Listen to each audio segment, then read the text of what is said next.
कल्पना करा मित्रांनो, एक राज्य आहे, नाव आहे महाराष्ट्रपूर. हे राज्य एकेकाळी संतांचं, शेतकऱ्यांचं, कामगारांचं, विचारवंतांचं, महामानवांचं आणि क्रांतिकारकांचं म्हणून ओळखलं जायचं. इथे लोकांनी अन्यायाविरुद्ध आवाज उठवला होता. इथं समानतेचे विचार रुजलेले होते. पण हळूहळू काहीतरी बदलायला लागलं. लोकांना तो बदल दिसत नव्हता, कारण तो बदल तलवारीने किंवा बंदुकीने होत नव्हता. तो बदल होत होता मनावर कब्जा करून. आणि एक दिवस महाराष्ट्रामध्ये 4 जणांची सत्ता आली. पहिला होता भटजी, दुसरा होता सेठजी, तिसरा होता लाडजी आणि चौथा होता भोंदूबाबा. भटजीचं काम खूप सोपं होतं. तो लोकांना सांगायचा, प्रश्न विचारू नका, जे सांगितलं जात आहे तेच सत्य आहे. तुमचं दुःख मागच्या जन्माचं फळ आहे. तुमचं जर शोषण होत असेल तर ते तुमचं नशीब आहे. आणि आश्चर्य म्हणजे लोक प्रश्न विचारायचे सोडून द्यायचे. त्यांना वाटायचं कदाचित खरंच आपलंच नशीब खराब आहे. दुसरीकडे सेठजीचा व्यापार तेजीमध्ये होता. शेतकरी कर्जामध्ये होता, कामगार बेरोजगार होता. पण सेठजीच्या तिजोरीमध्ये रोज नवनवं रक्कम जमा होत होती. त्याने बाजार विकत घेतला, माध्यमं विकत घेतली, जाहिराती विकत घेतल्या आणि हळूहळू लोकांची स्वप्नही विकत घेतली. एका गरीब माणसाने विचारलं, सेठजी माझ्या मुलाला नोकरी कधी मिळेल? सेठजी हसला आणि म्हणाला, नोकरी नाही मिळाली तरी चालेल, मोठमोठ्या स्वप्नांच्या जाहिराती तुझ्यासाठी आहेत. मग आला लाडजी. लाडजीचं काम खूप वेगळं होतं. त्याच्याकडे कोणताही उद्योग नव्हता, कोणतंही ज्ञान नव्हतं, पण त्याच्याकडे एक जादू होती. तो लोकांच्या भावनावर लाट निर्माण करायचा. कधी धर्माची लाट, कधी जातीची लाट, कधी राष्ट्रवादाची लाट, कधी द्वेषाची लाट. लोक बेरोजगारी विसरायची, महागाई विसरायची, शेतकऱ्यांचं मरण विसरायचे, कारण लाटजी रोज नवनवीन मुद्दे घेऊन यायचा. लोक त्या लाटेमध्ये वाहून जायचे. आणि सर्वात धोकादायक व्यक्ती आला, भोंदूबाबा. त्याच्याकडे कोणतंही विज्ञान नव्हतं, कोणताही पुरावा नव्हता, पण त्याच्याकडे भक्तांची सेना होती. तो म्हणायचा, माझ्याकडे या, तुमचं नशीब बदलून टाकीन. एक नारळ फोडा, एक यज्ञ करा, एक देणगी द्या. आणि लोक रांगेमध्ये उभा राहायचे. शाळेला महत्त्व नव्हतं, पण बाबांच्या दरबारामध्ये गर्दी वाढत होती. ग्रंथालये ओस पडत होती, पण चमत्कारांच्या कथा व्हायरल होत होत्या. आता महाराष्ट्रामध्ये विचित्र गोष्टी घडायला लागल्या. शेतकरी पाण्यासाठी, कर्जमाफीसाठी रडत होता, पण टीव्हीवर मंदिरांच्या, मस्जिदीच्या उंचीची चर्चा सुरू होती. तरुण रोजगारासाठी भटकत होता, परंतु सोशल मीडियावर इतिहासाच्या भांडणाचा, हिंदू मुस्लिम भांडणाचा महापूर आला होता. महागाई वाढत होती, पण लोक एकमेकांच्या जाती शोधण्यामध्ये व्यस्त होते. एक दिवस या राज्यामध्ये एक तरुण आला. त्याचं नाव होतं विवेक. त्याने राज्य पाहिलं, लोकांची अवस्था पाहिली आणि त्याने एक साधा प्रश्न विचारला, आपल्या समस्या कोण सोडवणार? लोक गप्प झाले, कारण त्यांना प्रश्न विचारायचीच सवय शिल्लक राहिली नव्हती. विवेक गावोगावी फिरू लागला. तो लोकांना सांगू लागला, तुम्ही देवावर श्रद्धा ठेवा, पण प्रश्न विचारणं सोडू नका. तुम्ही संस्कृती जपा, पण विज्ञान नाकारू नका. तुम्ही इतिहासाचा अभिमान बाळगा, पण वर्तमान विसरू नका. हे ऐकून भटजी अस्वस्थ झाला, कारण लोक विचार करू लागले होते. सेठजी घाबरला, कारण लोक हिशोब मागू लागले होते. लाडजी चिंतेमध्ये पडला, कारण भावनांची लाट कमी होत होती. भोंदूबाबा बेचैन झाला, कारण लोक पुरावे मागू लागले होते. मग या चौघांनी बैठक बोलावली. भटजी म्हणाला, हा विवेक धोकादायक आहे. सेठजी म्हणाला, लोक जागे जर झाले तर प्रश्न विचारतील. लाडजी म्हणाला, लोक प्रश्न विचारू लागले तर माझ्या लाटा चालणार नाहीत. आणि भोंदूबाबा म्हणाला, लोक विज्ञान शिकले तर माझे चमत्कार संपतील. मग त्यांनी एक योजना आखली. लोकांचं लक्ष दुसरीकडे वळवायचं, नवीन वाद निर्माण करायचा, नवीन भांडण लावायची, नवीन भीती निर्माण करायची. पण यावेळी काहीतरी वेगळं घडत होतं.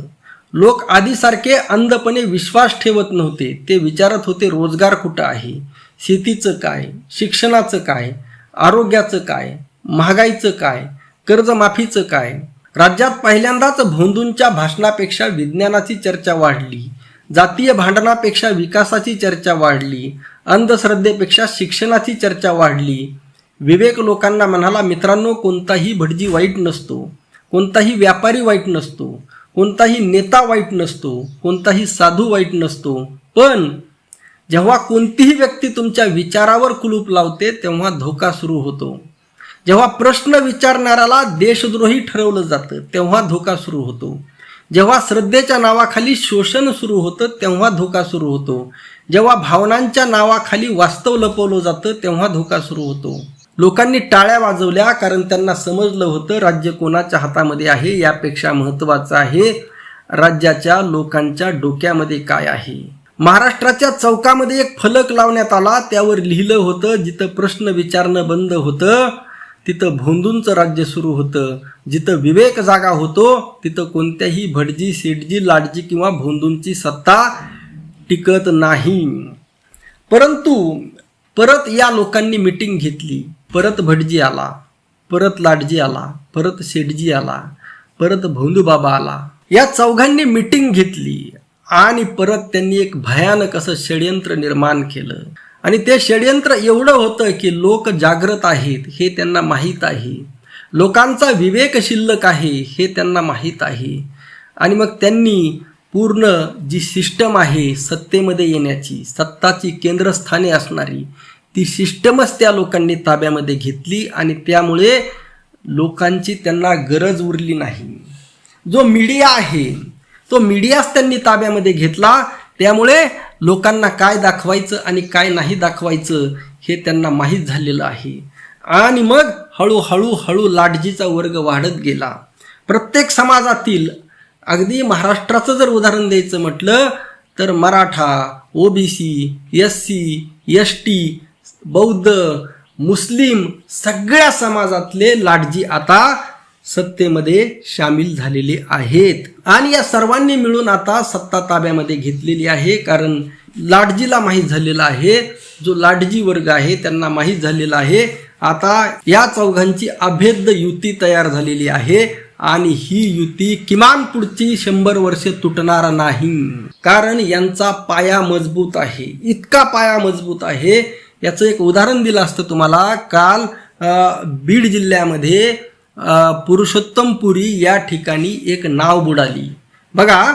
आणि त्या नावेमध्ये असणाऱ्या 2 महिला भाविक भक्त मेल्या बघा. ज्या मेल्या त्यांच्याप्रती आदर आहे, त्यांना भावपूर्ण श्रद्धांजली. परंतु एक जी महिला वाचली बघा, अनेक जण वाचल्या, ती म्हणत होती की मी पाण्याच्या आतमध्ये होते आणि त्यावेळेस मी XYZ देवाचं नाव घेत होते आणि त्यामुळे मी वाचले. म्हणजे आणि मग ज्या मेल्या त्या सुद्धा तिथं पुरुषोत्तमपुरीच्या देवाच्या दर्शनासाठीच आल्या होत्या. त्यांची सुद्धा तितकीच श्रद्धा त्या देवावर होती. परंतु त्या का नाही वाचल्या? म्हणजे वाचवलं तर देवाने वाचवलं आणि मेले तर नशिबाने मेले. माझं मरणच तिथं होतं, माझं नशीबच तिथपर्यंत होतं. म्हणजे ही जी लोकांमध्ये जी बसलेली या बुवा बाबांनी, भोंदू लोकांनी आणि भटजींनी, म्हणजे खरी युती ही भोंदू आणि भटजीची झालेली आहे. आणि या नावेवर स्वार झालेले आहेत लाडजी, लक्षात घ्या, आणि सेठजी. आणि त्यामुळे अशा पद्धतीचं राज्य, इतकी घट्ट युती आहे की, आणि जो विवेक आहे तो हरवलेला आहे. आणि विवेकासाठी कोणालाही या राज्यामध्ये काम करायचं नाही.